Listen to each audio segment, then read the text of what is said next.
14ই August রাত যে রাত দখলের লড়াইয়ে নেমেছিল মহিলারা, রাজপথ দখল করেছিল 1 সেপ্টেম্বর।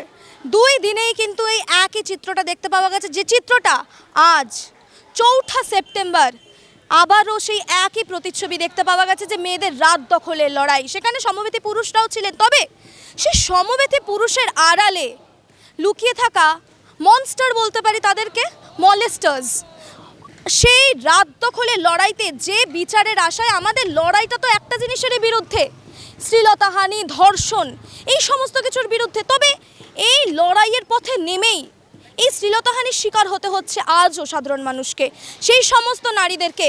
আজ এই যাদবপুর 8Bতে এখনও পর্যন্ত আন্দোলন কিন্তু তীব্র থেকে তীব্রতর হয়ে চলেছে। সেই তীব্রতার মাঝখানেই একজন মহিলাকে শ্লীলতাহানি করা হয় এবং সেই নিয়ে ঘটনার চাঞ্চল্য কিন্তু মাত্রা ছাড়িয়েছে এবং কলকাতা পুলিশের ভূমিকা নিয়ে আবারও প্রশ্ন উঠেছে। বারংবার তারকা থেকে শুরু করে সাধারণ মানুষের গলা চিরে একটাই দাবি বেরোচ্ছে, সেই দাবির বিরুদ্ধে লড়াই করে আমাদের লাভটা কী হচ্ছে?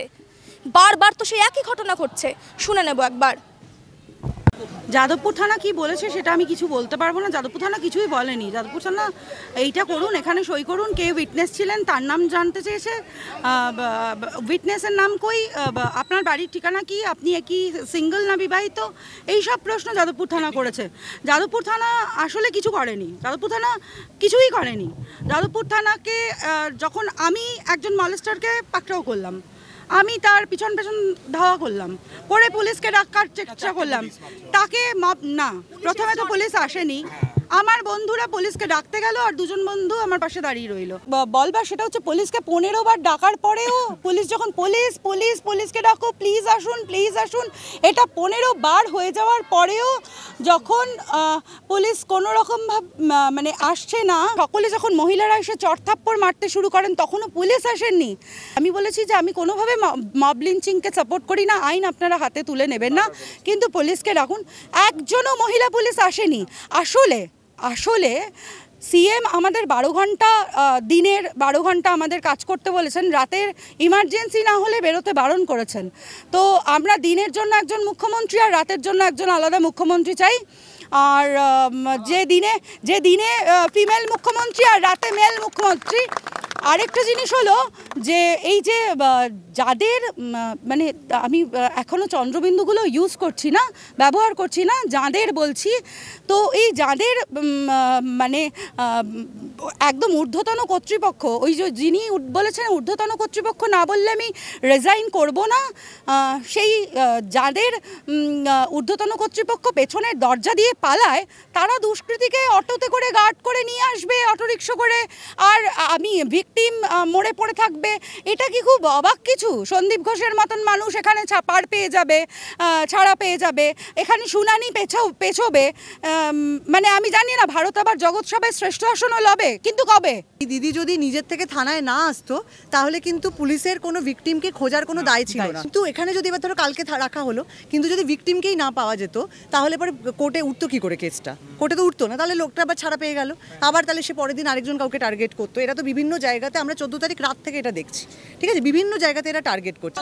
যখনই কোনো বড় জমায়েত হচ্ছে এই ধরনের লোকগুলো, তারা এসে যারা মানসিকভাবে অসুস্থ, মানসিকভাবে মানে আর কি বলা যায়, আর কি ভাষা, আমি এক্ষুনি টেকনিক্যাল ভাষা জানি না, তো তারা আসছেন এবং তারা বিভিন্ন মানুষকে টার্গেট করছেন ভিড়ের মধ্যে থেকে। তো আজকে এই দিদি এটা হয়েছে আর কি, এবং তাও উনি অনেক ব্রেভ, উনি অনেক সাহস দেখিয়েছেন যে এই লোকটাকে ধরেছেন আর কি, না হলে এরা করে তো জাস্ট পালিয়ে যাচ্ছে। গড়িয়াতেই একটি ঘটনা বললো আজকে, এসে দেখলাম যে থানা বন্ধ, বাইরে সবাই বিক্ষোভ করছে, কোনো অফিসার কারোর সঙ্গে কথা বলছে না। তারপরে আমরা গিয়ে অফিসারকে ডেকে বের করে কথা বললাম, মানে এফআইআরও হয়নি এতক্ষণ ঘটনাটা ঘটেছে, কোনো পুলিশ তো ছিলই না, কোনো এফআইআর হয়নি, পুলিশ শুধু ভিকটিমকে তুলে নিয়ে, মব লিঞ্চিং যাতে না হয় সেই কারণে তুলে নিয়ে চলে এসছে।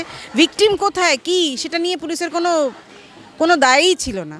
তো যাই হোক, এখন আন্ডার কন্ট্রোল, এখন আমরা গিয়েছিলাম ভেতরে, এফআইআর করা হয়েছে, এরপর দেখা যাক, এরপর তো কেসটা কোর্টে উঠবে। এইটাই হচ্ছে কথা। আজকে এইটা একটা বিভিন্ন জায়গায় হয়েছে, আজকে গড়িয়াতে হয়েছে, যেদিন আমাদের সারা রাত ব্যাপী 1 তারিখ সেদিনও হয়েছে, এটা হতেই থাকছে। তো যে বিষয়ে আমরা প্রোটেস্ট করতে নামছি সেখানে এরকম একটা দুটো লোক ঢুকে পড়ে এবং এই অসভ্যতা চালিয়ে যাচ্ছে।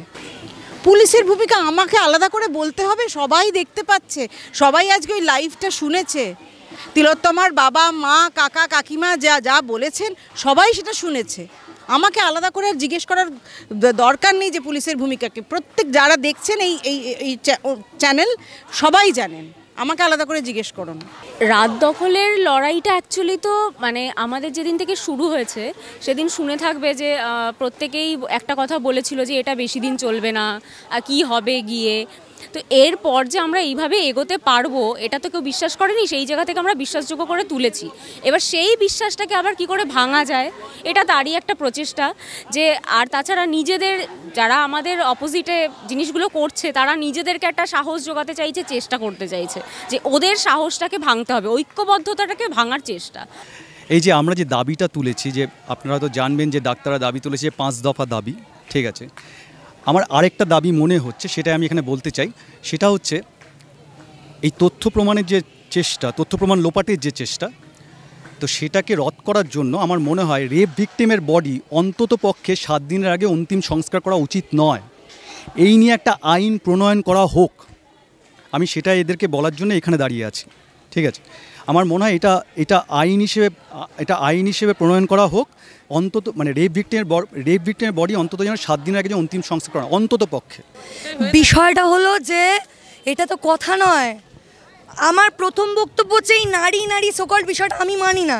আমি একটা মানুষ হিসেবে জিনিস জানি, এই যে প্রত্যেকটা মিছিলে কি করে মলেস্ট হচ্ছে বলুন তো। আজকে 14 তারিখে যখন মলেস্টেশনটা হলো যাদবপুরে, তখনই তো সাবধান হয়ে যাওয়ার কথা মলেস্টার, যে তাই না? প্রত্যেকটা মিছিলের আগে বলে দেওয়া হচ্ছে যে যদি কাউকে ড্রাঙ্ক দেখতে পাওয়া হয় বের করে দেওয়া হবে মিছিল থেকে। প্রত্যেকটা জায়গায় আমরা চেষ্টা করছি। আর কত জাস্টিস করে গলা চেঁচাবো বলুন তো? কিসের জাস্টিস চাইছি? খারাপ লাগছে বলতেই হবে। উই অল আর এডুকেটেড, কেউ এখানে গা দেওয়া নয়, প্রত্যেকে বুঝতে পারছে কি ঘটনা হচ্ছে। একটা সুন্দর প্রতিবাদ মিছিল হচ্ছিল, কি হলো এটা শেষটা? একজন প্রফেসরকে ধরা হয়েছে সন্ধ্যেবেলাতে। আমি বলি এটা আজকে একটা ঘটনা নয়, এখানে সন্ধ্যেবেলাতেও আর একটা ঘটনা হয়েছে। ISI এর প্রফেসর, তাকে ধরে নেওয়া হয়েছে। তিনি নাকি অ্যারেস্টেড। তিনি কী কারণে অ্যারেস্টেড? তিনি গালি দিয়েছিলেন মামনের মিছিলের মধ্যে, মামনের নাম তুলে গালাগালি দিয়েছিলেন, তাকে আটকানো হয় গাড়ি দিয়ে। তারপরে পুলিশ সাথে সাথে দেন আন্দার ধরে এনে এখানে অ্যারেস্ট করে দেয়। কিছুক্ষণ আগেই আপনাদেরকে দেখাচ্ছিলাম এই 8B বাস স্ট্যান্ডেই প্রতিবাদ মিছিল। সেই আন্দোলনে না ছিল কোনো দলীয় পতাকার রং, না কোনো কিছু, কিন্তু তবুও আন্দোলন চলছিল। তবে সেই আন্দোলনের মাঝেই ঘটে গেছে এক বিভীষিকাময় ঘটনা, এবং সেই বিভীষিকাময় ঘটনাটি ঠিক কী ছিল সেই বিষয়ে কিন্তু এতক্ষণ আপনাদেরকে শোনালাম। তবে কলকাতা শহরের বুকে রাত দখলের লড়াইতে আবারও এই আরজিকর ঘটনার পরে যে উত্তাল চিত্রটা দেখা গেছিল, সেই আবারও সেই একই রকমভাবে মলেস্ট হতে হলো একজন নারীকে। তাহলে প্রশ্ন যেটা থেকে যাচ্ছে, এখনও হুঁশ ফিরবে না? প্রশাসন কোনোভাবে কি নড়ে চড়ে বসবে না? প্রশ্ন করছে আমজনতা, প্রশ্ন করছি আমরা। উত্তর নিয়ে ডিজিটাল খবরিলাল বাংলা আপনাদের কাছে আসবে, তার জন্য নজর রাখুন ডিজিটাল খবরিলালের পর্দায়। খবর আপনাদের, নজর আমাদের।